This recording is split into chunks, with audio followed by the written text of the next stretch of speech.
There's a new Emmett Till movie.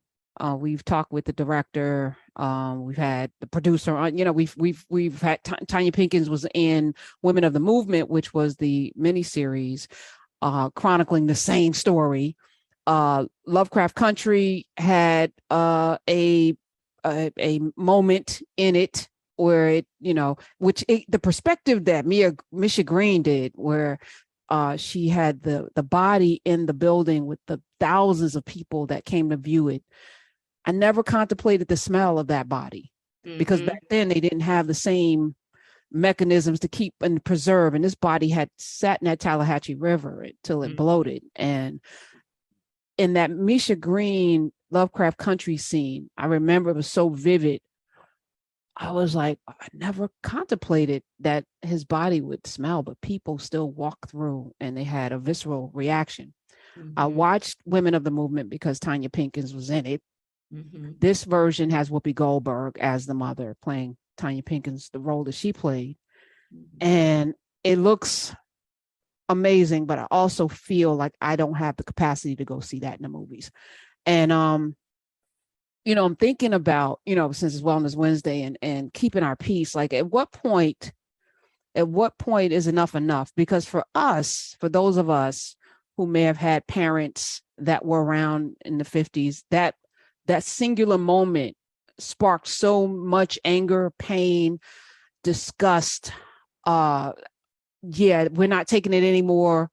It led to the Montgomery bus boycott, like strong, it wasn't just Rosa Parks. Rosa Parks was inspired by, but there were people before that, like Claudette Colvin, who was like, I'm not getting up. She just didn't fit the profile that, the NAACP wanted to get behind, and that's fine. But for us, who is this movie for? Is it for us? Is it for us, Dr. Mitchell? Good question. I mean, because I study lynching, I am someone who lives with violence and representations of violence for the past, 20 years of my career. Well, pause there, because you can't just say that. But by the way, Dr. Mitchell wrote a book, which is how she got here to begin with. We started a conversation around her book, from the slave cabins to the White House, and she also wrote Living with Lynching. Living with Lynching was the other book that you've written. Yeah. 20 years you were 20 years. Well, first of all, why that? And where did you start? Did you start with Ida B. Wells, Southern Horrors? Where did you start in writing that book? Wow. Well, so Living with Lynching started with when I was in undergrad, and I got interested in whether there was a time when Black and white women came together for political change. There were lots of reasons why I got interested in that, but that was kind of the research question that I got interested in going into graduate school. And so once I got to graduate school, my advisor knew that that was what I was interested in. And there was this anthology of plays about lynching that was published in 1998 when I was, in graduate school. So that anthology of plays about lynching written by women argued that plays about lynching by women in the United States was an interracial movement. So that's the reason she gave me the book. So I start studying these plays about lynching. I come to disagree with the editors of that anthology. I came to believe that it was not an interracial movement, that white women ignored Black women's pleas to join them in the struggle against racial violence. But by then I was already hooked on what I had learned about the plays themselves. And what I found striking about plays about lynching written before 1930, especially by Black women, is that they did not highlight the physical violence. What they did is they focused on the thing that the mob and United States culture generally said didn't exist, which is loving Black households. So basically what they did is they showed you that, yes, a household can cohere just like a body can cohere. And what the mob did is it removed the head of that household. It removed that thing that made everything cohere as a household.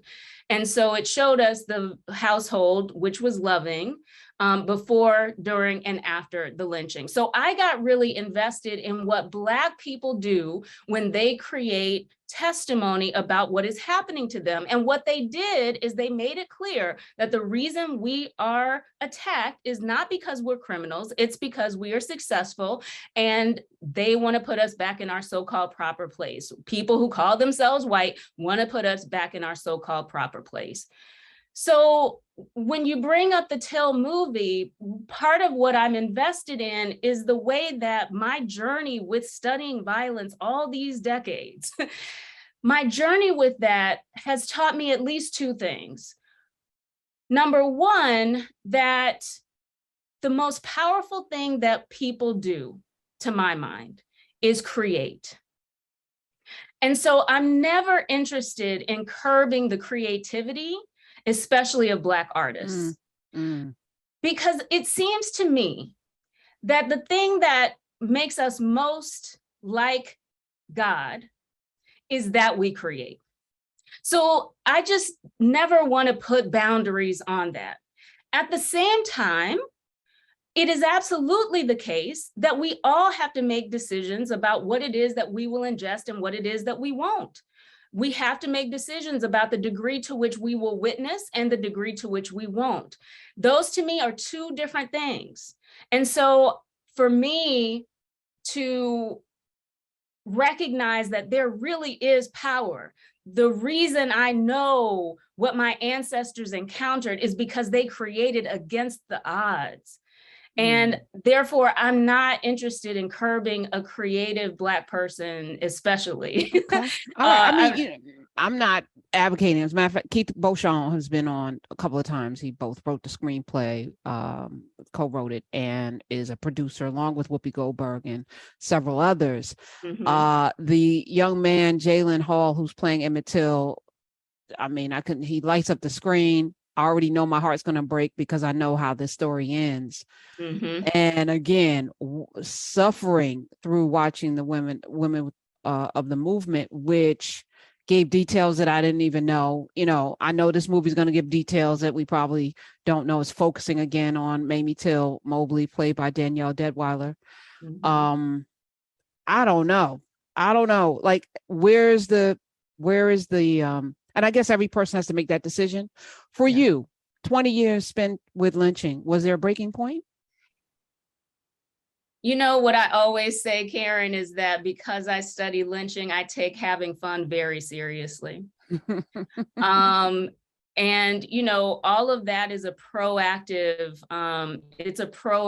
deliberate practice of mine. And what I believe is that I'm not going to be able to escape violence in this violent ass country.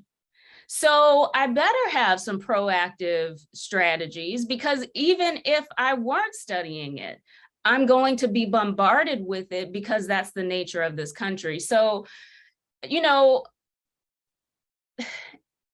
but okay, this is the other thing you have me thinking about, right? So with living with lynching, what struck me is, first of all, as I said, the fact that these artists who were living at the height of mob violence, they weren't interested in replicating the violence because there was already pictures of lynch victims circulating in the newspaper, circulating as picture postcards in the mail.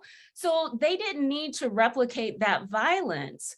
And so what they did is they focused on community, they focused on targeting Black audiences to make sure that Black people knew that they were under attack, not because they were criminals, but because they were successful. And so making sure that Black people didn't believe the hype. So your question about audience is very well taken, because it is the case that some of the art that we create is trying to speak to the broadest possible audience. And some of the art we create is really targeted toward Black people, and other people are invited to enjoy if they so choose. Those definitely are different dynamics, and the artists themselves are the truest, you know, judge of what that is. Okay. But well, what about Hollywood though? You know, Dr. Koritha Mitchell is here. I was talking with Boya Harar, who wrote a book called America Made Me a Black Man. We were talking with him this week, and we talked with him a few weeks ago, and he talked about how in Somalia, it was Hollywood that gave him the depiction of Black people, Black Americans.